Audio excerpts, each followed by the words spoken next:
Morning. It's just useless. Vanity.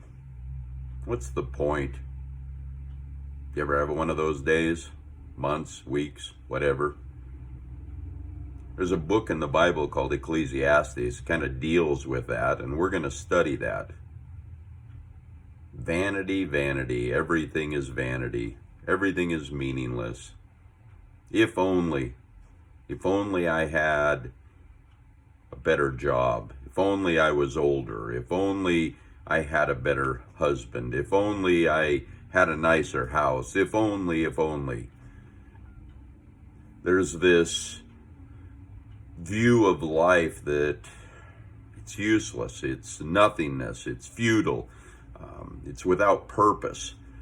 And Solomon, the wisest man in the world, dealt with that. And let me give you a spoiler alert before we get too far, because you're like, well, why are we reading this? This sounds like a bummer. At the end of the book, he says, hey, don't forget your Creator, especially when you're young, because it will change the shape of your life. And then he says, here's my final conclusion. Fear God, obey His commandments, for that is everyone's duty. So he encapsulates the whole book with this idea of, here's the purpose of life. You need God. And then he expands and he talks about what it was like to live with everything at his disposal. And he says, everything is meaningless, completely meaningless. He speaks a lot about everything under the sun, which means everything here on earth. And he participated. Solomon wasn't one of the guys. There's really two approaches to life. One is that you separate yourself. You focus on God. You live like the Amish. They separate themselves from the world, keep the world out.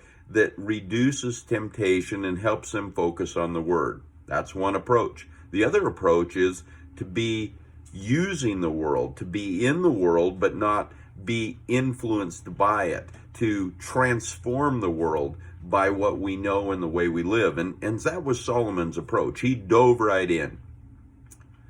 Now, in Solomon's case, what he forgot was he forgot God. And that's why he says, remember your Creator. Because in Solomon's case, he didn't.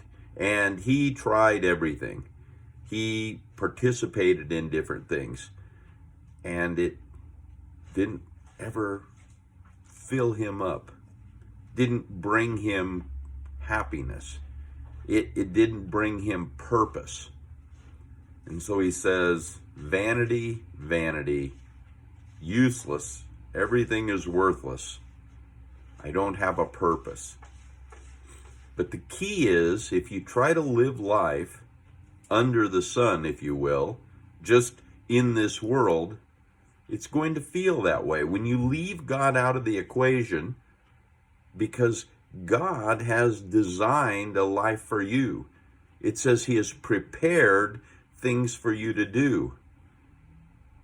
And so the whole point of this study is going to be seeing what happens when we try to live without God and what happens when we live with Him.